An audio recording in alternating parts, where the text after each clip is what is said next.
Greetings to everyone on my channel. Sit back. Now you will listen to another incredible story about the relationship of a married couple and the incredible exposure of his wife. I will ask you to subscribe to my channel and like it. It's not difficult for you, but it's nice for me. More than a month has passed since our trip to the Stallion Club. During this time, I was finally convinced that our family was on the right track. Alia and I continued to experiment in our relationship. We paid more attention to each other, tried to find new ways to make our evenings more interesting and romantic. Alia began to work more on herself, improving her skills and maintaining her shape. Watching movies in the evenings has become our new tradition. Alia chose films that she found fascinating. Sometimes, while watching, we just enjoyed each other's company. I tried to pay more attention to her so that she would feel comfortable and relaxed. Alia has said several times that she likes our new tradition. Alia began to take even more care of herself. Her fitness trips in the company of her friends became almost daily. She was striving to improve her figure, and every time she asked me if I noticed any positive changes, I constantly praised her and supported her in her aspirations, realizing how important it was for her. One evening I returned from work later than usual, very tired after a hard week at work.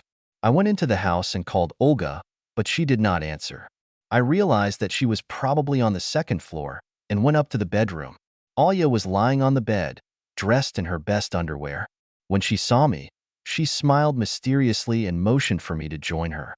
I felt the fatigue disappear quickly, and we spent a wonderful evening together. We often discussed our plans for the future and our common interests. Alia once talked about how she would like to change her training program. Her friend Carrie suggested that she try personal training with a trainer to achieve better results. Alia shared with me that she feels she needs a more professional approach to training. I supported her decision. She found a coach on the recommendation of a friend, and one day I noticed that Alia was especially excited. She said she had found exactly the coach she was looking for and had already arranged classes. Alia said that her workouts are very productive, and she feels that it is good for her. She was happy that she was able to find someone who was right for her, and I was happy for her. I've seen how it affects her mood and self-confidence. You bet, but I'll always have time for you. Prankster. Alia smiled coquettishly. Jordan said that physical activity is very good for health. Did you know that? Of course. I smiled, pushing my empty plate away. Let's go do something useful for our health. 2 weeks have passed since the beginning of Alia's classes with her coach. Everything went on as usual. I had a lot of work to do and I came home late. Alia talked about her workouts all the time, and I was glad that she found something to her liking. One Thursday, due to an emergency evacuation at the office, we were released from work earlier. When I drove up to the house, I noticed a parked blue car, assuming it was the coach's car. I decided that this was a great opportunity to get to know Jordan, about whom Alia spoke with such admiration. I forgot my keys and rang the doorbell. A few seconds later, the door opened and I found myself face to face with Jordan, who was taller and sturdier than me. He greeted me amiably and invited me in, explaining that Alia was currently taking a shower after training. We talked a little bit, and Jordan told us how Alia is actively engaged in fitness and fulfills all his recommendations. A few minutes later, Alia appeared in the living room in a silk robe, and the three of us talked briefly before Jordan said goodbye and left. After he left, I felt some tension, but decided not to start a serious conversation with Alia. We just chatted on abstract topics and went to bed early. The next day, I was very tired at work and fell asleep almost immediately upon returning home. On Saturday morning, Alia woke me up, reminding me that she had a workout with Jordan today, postponed from Friday. When Alia was getting ready for training, her sports outfit, consisting of a pink top and shorts, emphasized her figure, and she looked very confident and satisfied. How do I look? She smiled coquettishly. Great, I replied.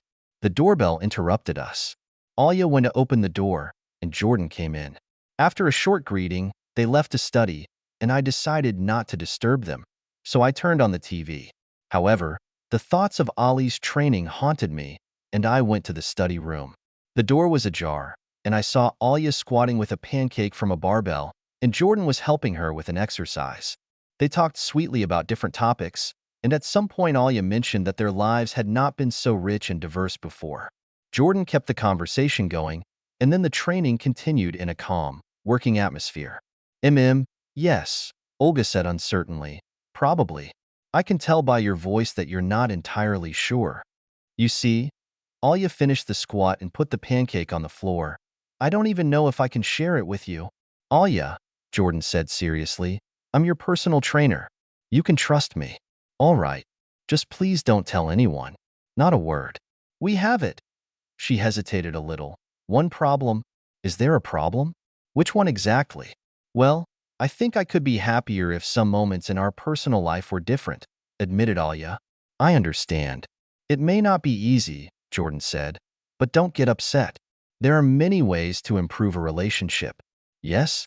And what are they? Alya asked with interest. For example, discussing needs with a partner may be the first step. Open dialogue is the key to understanding, Jordan suggested. Maybe you're right, Alya mused.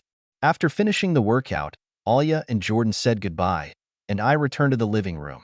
There was a match on the TV screen, but my thoughts were revolving around the conversation I had heard. I was puzzled and worried, but decided not to give it much thought. After a while, Alya returned from the bathroom, dressed in a housecoat. Has Jordan left yet? I asked, trying to stay calm. Yes, we're alone now, she replied. Maybe we can go out tonight?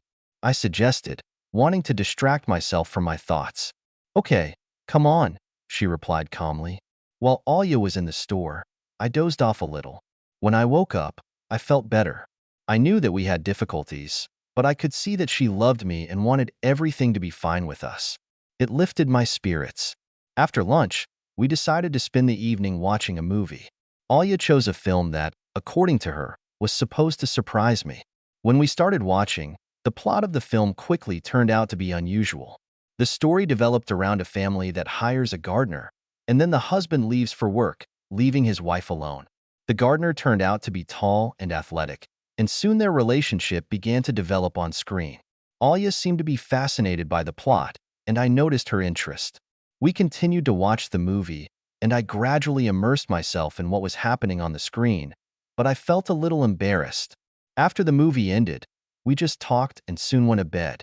I was still tormented by some thoughts about Ali's conversation with Jordan, but I decided it was better to discuss everything calmly later. I was woken up at night by the sound of an alarm. I got out of bed and noticed that Alya was not there. When I heard the water in the bathroom, I went there, but it wasn't there. Then I heard a soft rustle from the guest room and went there, trying not to make too much noise. Fortunately, the door was ajar, and I looked inside. Alya was lying on the bed. Her robe was unbuttoned. Her hair was loose.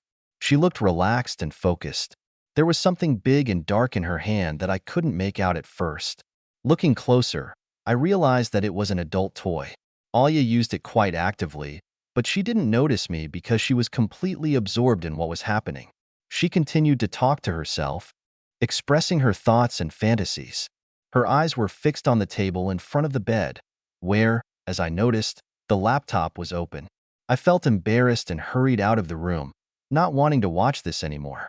When Alya went to the bathroom, I went into the guest room, where the toy was lying on the bed. A large photo of Jordan, her fitness trainer, standing on the beach was open on the table. Everything became clear. It was part of her fantasies. I quickly left the room and returned to the bedroom, pretending to be asleep when Alya finished her business. The next morning, everything looked as usual.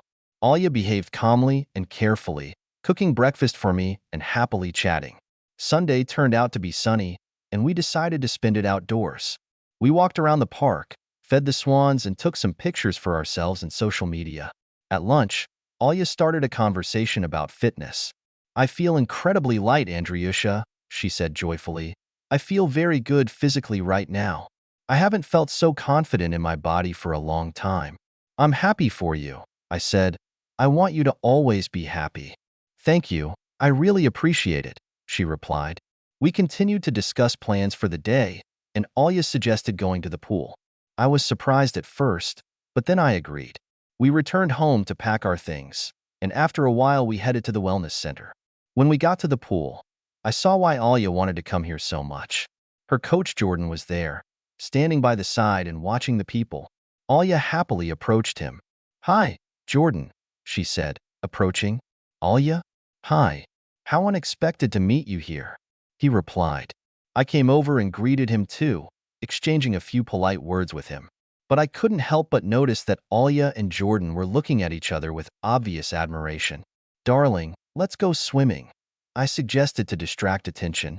Oh, yes, Andrew, let's go. Alia looked away from Jordan and was slightly embarrassed.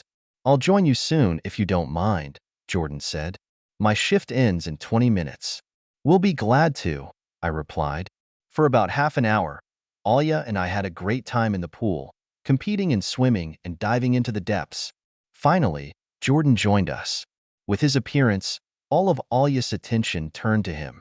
It didn't bother me. I knew perfectly well that he had impressed her with his physical form and self-confidence.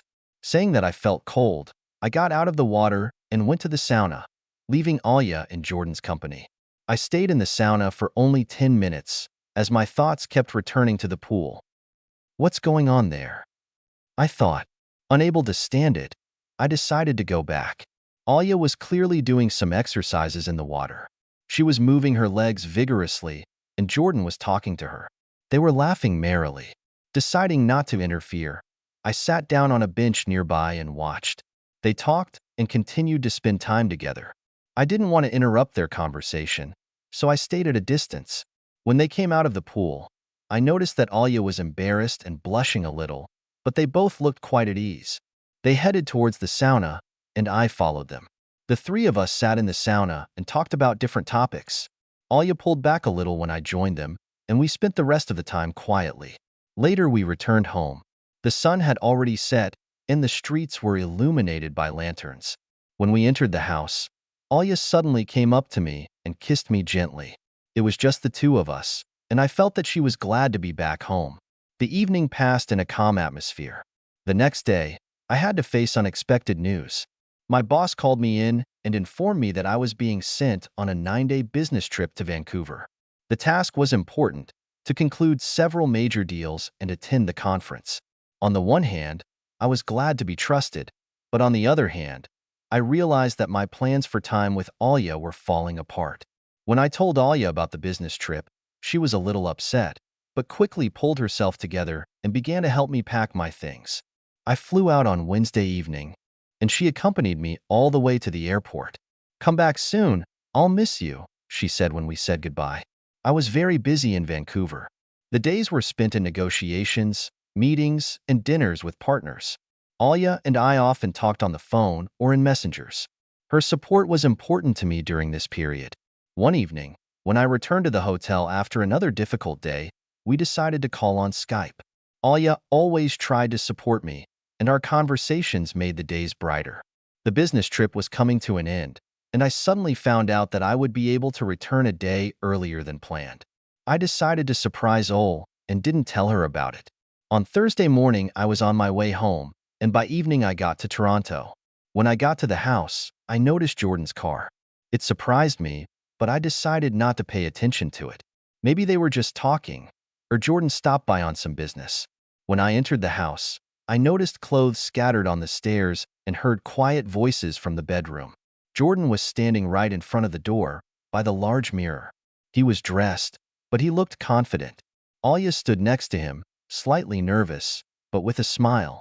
They were discussing something. Her gaze sometimes dropped down, but she remained calm. Well, Alia, do you like how the process is going?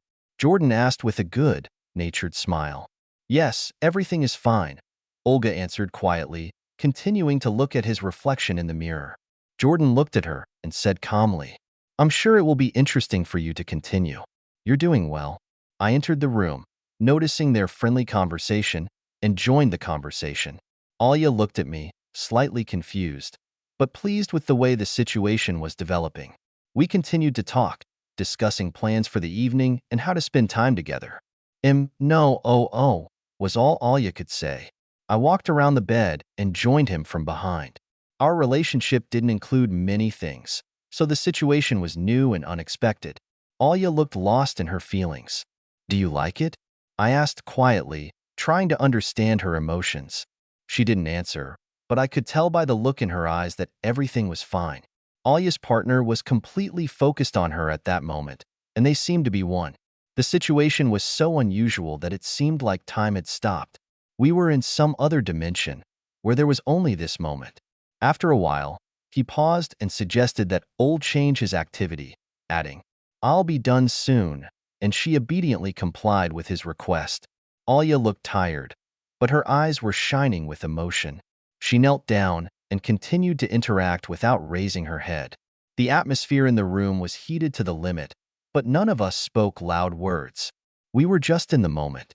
When it was over, I sat down next to them and felt strange in my own way, as if I was watching something from afar, but it was all happening in my reality. After a while, the three of us sat in the kitchen and had a quiet dinner.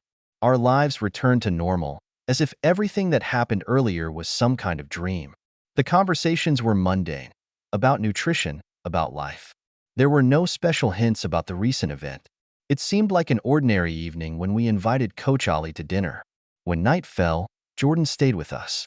Alya and I went to bed, and tired of the past day, she quickly fell asleep, resting her head on my chest. However, I soon woke up. It was still very early, and Alya wasn't around. I went to look for her around the house. I saw them together in the living room. Alya was completely focused on what was happening and didn't notice me. Their interaction was the same as before, but more gentle and calm. It looked like a scene from a movie. When I took a few steps, they both saw me. Alya looked at me with an expression of apology on her face. "I'm sorry, Andrew," she said softly. "Dude, it's okay," Jordan smiled. "Your wife is just lovely. I'm going to take a shower, and you can take care of her for now." He left again, leaving us alone. I went over to Alya and sat down next to her. "Darling, aren't you angry?" Alya asked. I couldn't help myself. "You see, I wanted to feel his attention." "I'm sorry," she smiled sheepishly. "It's all right, love," I replied. "If I wanted to, I would have stopped you." "Alya, do you want anything? You look tired." "No, I'm not tired," she smiled again. "Andrew, I do not know how to say it." "Speak plainly," I said. "Can you please me?" "What? Now?" I asked in surprise. "Yes, please." I thought for a moment, and then, without saying anything else, I decided to help her. Alya immediately relaxed. After a while, I felt that she was satisfied, and it was over. When I left for work that day, Alya was left alone, as Jordan had left an hour earlier. I was sure that the last 24 hours would remain in her memory for a long time. However, she needed rest, and I needed time to reflect on everything that had happened. I witnessed a situation that greatly changed our relationship, but was I able to keep my wife's love? This was to be found out in the future.